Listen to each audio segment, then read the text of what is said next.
Hello friends, welcome back to our channel. As always, I'm Dustin. And I'm Haley.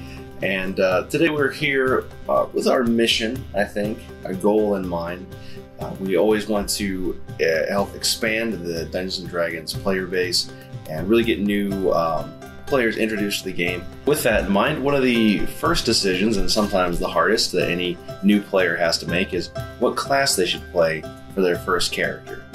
So we want to just go over what the advantages and differences are between each of the classes and give you a few things to keep in mind while you make that choice. We're just going to go alphabetically through the player's handbook so that you can follow along. First off is the Barbarian. They're more than just fighters. They are forces of nature in some ways. They are the biggest, the strongest, usually armed with primitive weapons, and they're most famously known for their rage. Barbarians can enter into fits of rage that give them extra damage and help reduce the damage they are taking, which also is amazing because they have the most hit points potentially of any of the classes. On top of that, at later levels, they separate themselves out further from your normal fighter by digging into their connections with nature and primeval spirits. Some of them can gain animal-like traits. Some of them can summon totem beasts that give new powers to them and their party, and others still can summon the spirits of their ancestors to bolster their abilities. So if you want to be a tremendous tank, if you want to do lots of damage and just kill everything, the Barbarian may be for you. Barbarians tend to be an excellent choice for new players, because while they have a few different powers to keep track of, they're nothing too overwhelming. And if nothing else, they can always fall back on bashing things with their mighty axe and just all-out brawn. Next we have the Bard, which are the performers. They use their music to cast their spells, but they're also storytellers, like William Shakespeare, where the Bard name comes from. Bards are very charismatic, which I think allows for a little extra role play when you're not in combat. They can charm their way out of situations, and they're jacks of all trades, so they have very many skills that you can work with both in and out of the battlefield, which means that they are great support characters as well. In the battlefield, they don't always deal with melee. They're more magic, more supporting other characters by giving what they're famous for, their bardic inspiration. Or in between battles, they can do Song of Rest, which helps heal people in between. But bards can get in there and fight, so they can do genuinely a little bit of everything. As they level up, you get different schools, so they can become very knowledgeable or experts on lore or spies. They can seal other people's identities. Some talk to spirits. So there's a lot of different directions that you can go in with the Bard. I would say that the Bard is a moderate difficulty level for beginner players. They are spellcasters, but their spell list is limited, so it's a little easier to keep track of their spells. Their difficulty lies in their skills and charisma. They know a lot more than the other classes, so there's a lot of skills involved. And their high charisma scores calls for them to be a lot more active in social situations. So it really depends on how comfortable the player is with role-playing. Next up is the Cleric.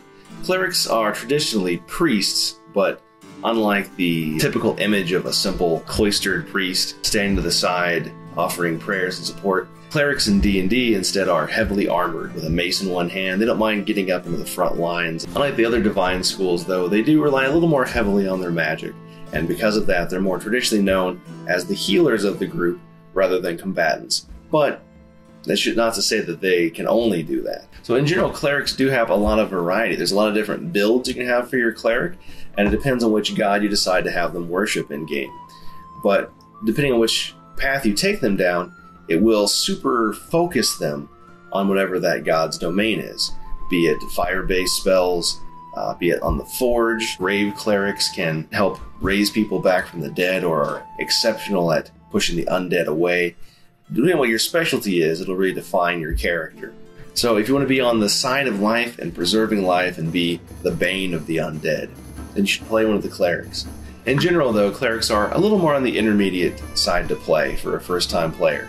They do have a lot of spells, which can be difficult to keep track of.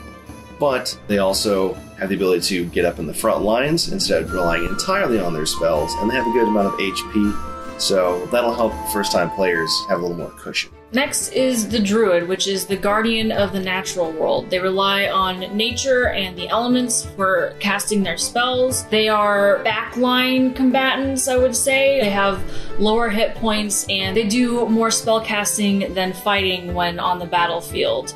Druids are most well known for their ability to turn into animals. Druids can speak with plants and animals at higher levels as their connection to nature grows stronger. They can use the land and animals and the moon and stars and their dreams to banish their enemies. The Druid is a bit more difficult for a first level player because they have a lot of spells that they know and need to keep track of, but it is very fun to be able to play a Druid and have animal companions and turn into different animals yourself, especially as you go on your adventure and see new animals. And part of the fun, oh look at this one, this is my animal companion. Part of the fun of being a Druid is learning about the natural world as you level up. Next up is the Fighter, which is the vanilla of classes, but don't take that as an insult because vanilla is still very good. Better than chocolate. They're the most straightforward, but also in some ways the most focused, and while easy to play, you just get a lot of stuff done at the same time. So the Fighter is, of course, the master of combat. They can use any weapon, any armor, and while not quite as hard-hitting or hardy as the Barbarian, they tend to be a little more tactical in their fighting. All fighters get to enjoy things such as Action Surge or Second Wind that give them additional abilities or the ability to recover extra hit points during battle. But additionally, they also get to specialize in a certain type of fighting. So they'll either be really good with fighting with two swords at once, or they'll become expert marksmen. And as they level up, they get the supreme advantage of being able to take more attacks per attack action than any other type of martial class. And on top of all those attacks, they also get to unlock additional fighting abilities, such as extra archery combat, or perhaps even summoning a shadow version of themselves to fight alongside them.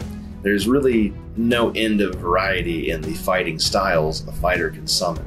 So if you want to lead from the front lines, if you want to be the master of combat, if you want to put a little more tactics into your battle, then the Fighter is probably something for you.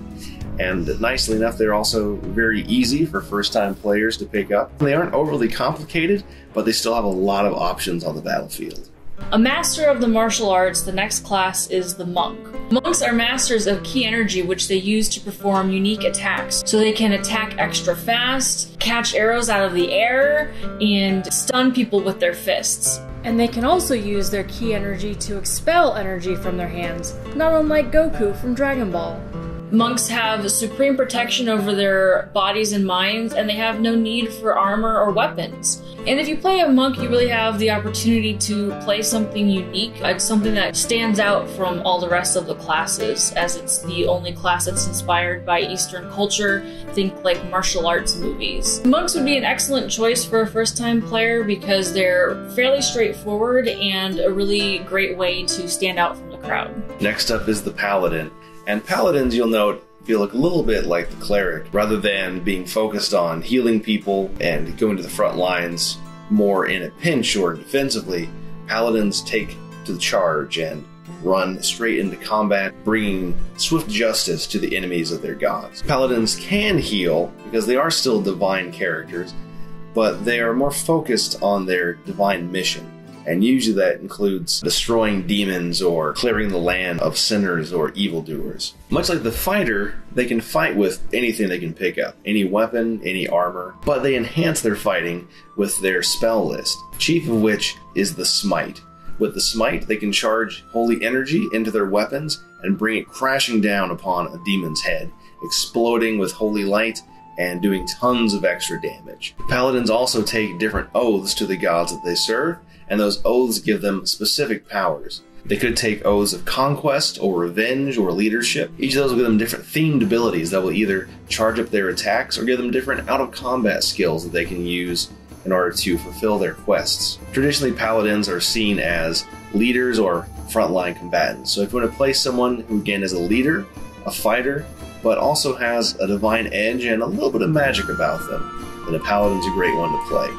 I put them a little more of an intermediate challenge than a basic fighter or barbarian because they do have a emphasis on magic, but they're not terribly hard for a first-time player because the magic's not really their focus, just something they use so they can hit incredibly hard against their preferred enemies. Next up is the Ranger, which is not unlike Aragorn from Lord of the Rings. Rangers are skilled survivalists and combatants. They are able to track through the wilds and often have animal companions with them. Rangers possess extreme knowledge of the lands that they come from and the lands that they discover. So as you traverse along your journey, you will learn more and more about the world around you and how to use that to your advantage. Rangers also have favorite enemies, so when they come across monsters that they have fought before, they are more prepared to fight them. Rangers also have magic, which makes them versatile combatants, but also allows for them to make excellent guides along your journey. At higher levels, Rangers distinguish themselves from their Druid or fighter compatriots by becoming master monster slayers or summoning in even larger creatures such as dragons or swarms of insects. If you want to play a loner, a hunter, or just Aragorn, then be a ranger. Because of their versatility with magic and fighting, I think rangers are actually great for a first time. It's a great way to introduce yourself to magic, but only have a little bit so you don't get overwhelmed by it, and you can also get a taste for combat as well. Up next is the Rogue, which has gone through a lot of mutations over the years from edition to edition, and remains one of the most iconic classes of Dungeons & Dragons. They're known for a few certain specialties. First off is their skill expertise. They can focus on a few specific skills that make the Rogue excel above any others in things like deception, investigation, or disarming traps, among a few others.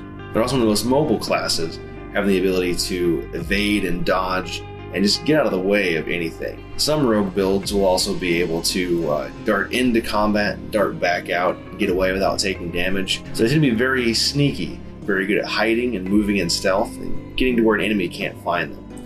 All of this is in service of the rogue's greatest ability, which is the sneak attack. The enemy doesn't know where you are, or if they're being distracted by one of your comrades, you can get in behind an enemy and stab them for incredible, massive damage. And they'll get one attack as opposed to the fighter who gets many, but it's usually enough. They have a lot of great options, be it as a duelist, a trickster, or a mastermind. So you're going to play a sneaky, stabby guy, definitely be a rogue. They're also, I would say, one of the easier ones for new players to manage. They don't have a lot of spells or anything. They can be a little complicated sometimes finding the right place for them to be on the battlefield. But in general, they simply run into combat, stab, and get out, and that's all you manage to master as that kind of character. That's all you really need to do to prove your worth on the battlefield. Sorcerers are spellcasters who get their magic from their heritage or their blood. They don't learn their magic by reading books, it is a part of them. As they level up, they just gain new spells. Sorcerers have access to meta magic, which allows them to do unique things with their spells. For instance, they can maneuver their spells around their friends to avoid damaging them, or split them to double the impact, or they can cast their spells faster. So if you want to get tricky with your spells and do something unique that other spellcasters can't, then you might want to play a sorcerer. I would say sorcerers are intermediate. They have a little less spells to learn, so it's easier to keep track of them, but they do have less hit points, so you have to be a little bit trickier with where you position them in combat. Next up we come to the Warlock, who's another spellcaster, but they get theirs from a different sort of source. Warlocks are powered by a dark pact, which they made with some sort of usually evil, but not always, higher power that demands servitude in exchange for the new abilities that they've been granted. These powers manifest themselves through spells and invocations, which they use to form new attacks or torment their enemies. They don't have quite as many spells as other spellcasters, on par with the sorcerer, but definitely not as many as like a wizard. But they're less squishy too. They're a little more robust and can stand a little closer to the action without having to fear for their lives. On top of the other invocations and strange abilities they get, Warlocks have access to the best cantrip of the game, the Eldritch Blast, which they will spam accordingly. The Eldritch Blast levels up as they do, can be focused over and over again, round after round, and does massive damage potentially to any of their foes who are vulnerable to magic. The powers that the Warlock can access to can have a lot of variety depending on what kind of deity or being has given them their powers. They can pledge their servitude to genies from other planes or celestial beings, or perhaps even a chthonic eldritch being from beyond space. In general, if you want to be like a wizard or sorcerer but a little more edge to you, or perhaps just you like being a little bit evil, not totally evil, but a bit, then you can try playing a Warlock. I'd put them in general as being a little bit harder to use, but not the worst. They have access to, if nothing else, that powerful Eldritch Blast, so they always have options in front of them. But as with any other spellcaster, they can be a little more difficult to use, a little more daunting for first-time players. Next class is the most classic, the Wizard. Think Gandalf, Merlin, Dumbledore. A wizard is a master of magic. Wizards learn their spells by reading books, and they have the most knowledge, so they know the most spells, they have access to the most spells, and they have the most spell slots, so they can cast the most without resting. As wizards level up, they choose specialty schools where they can really focus their magic. So think necromancy, where they can raise the dead, or divination, where they can see the future. Transmutation, which allows them to turn things into other things. Wizards start weak at the beginning of the game, but by the end of the game, they do the most damage. They can bend reality, stop time, and grant wishes. So if you want to be the ultimate master of magic, you might want to be a wizard. Wizards might be a little bit more difficult for beginning players because they have access to so many spells, and again, similar to the other spellcasters, they have lower hit points, so they can be a little bit harder to manage on the battlefield, but you can do a lot of interesting things with the class. And lastly, one that's not one of the base classes is the Artificer. The Artificer is another spell user, much like a wizard or a sorcerer, but rather than focus their magic on attacks and bending reality, they make gear and new items and infuse those with magic for their own use and for the use of other members of their party. The Artificer's spell list is fairly robust still, other than the occasional lightning bolt. They don't really attack things with their magic. In order to give themselves offensive strength, they'll take their magic and infuse it into magical weapons and some of the best armor. They can also create robotic defenders that are able to attack and defend them and give a little extra edge in battle. They can also build artillery. They can use practically any tool in the game and can make any sort of crafted item you can think of. Since they make so many items, they can also attune to more magic items. While most classes can only use 3 magic items at a time, the Artificer can use up to 6. This is especially game-changing late game, when the artifacts they've both found and made have become extremely powerful. So if, like in an MMO, you like to craft, you like to build, you like to be something that is a utility player that's really good in any party, then be an Artificer. The Artificer can be more difficult to play. They're a little more robust than a standard wizard or sorcerer, but the way they play is still usually keyed more into game knowledge. You have to know what kind of things to make and what's going to best serve your party. But even though they can be a little more difficult to play, there's certainly something very unique and something the new player might want to try out. So those are all of the classes that are currently available for you to play officially. So we hope that this gives you a little bit of clarity on what class will suit you the most in your first or just newest adventure. In the future, we're going to delve into subclasses, and we'll be doing which race should I play as well. So as always, thanks for joining us today. Please do remember to like and subscribe down below, and maybe leave us a comment. If you're a new player and decided on a class today, let us know what it was, and if you're a returning player, what was the first class you ever played? Thanks again for joining us, and we'll see you next time.